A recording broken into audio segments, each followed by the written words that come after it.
This was not the outcome Europe and Canada were hoping for. They had wanted to convince the Trump administration to supply more cash and weapons so that when Kyiv went to peace talks with Moscow, Ukraine would have the advantage. But US Defense Secretary Pete Hegseth came to NATO with a clear message. The US wants a deal now, but won't commit troops to Ukraine and doesn't want a confrontation with Russia.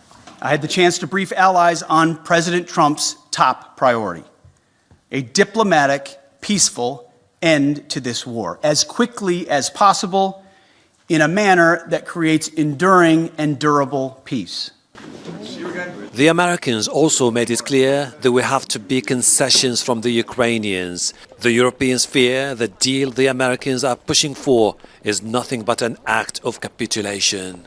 If there is agreement made behind our backs, it will simply not work, because you need, for any kind of deal, any kind of agreement, you need Europeans to implement this deal. You need the Ukrainians to implement this deal. Despite reassurances from the NATO Secretary General, the military alliance faces a crisis, its future role uncertain. Established in 1949 to deal with security threats from the Soviet Union, it may lose US backing at a moment when Russia is widely seen here as the biggest threat to Europe's security. This is a difficult moment for NATO members. They must consider all the available options if the US withdraws support for Ukraine and ends its decades-long provision of security for Europe.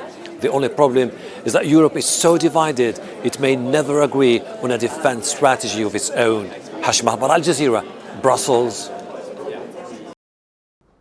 Make sure to subscribe to our channel to get the latest news from Al Jazeera.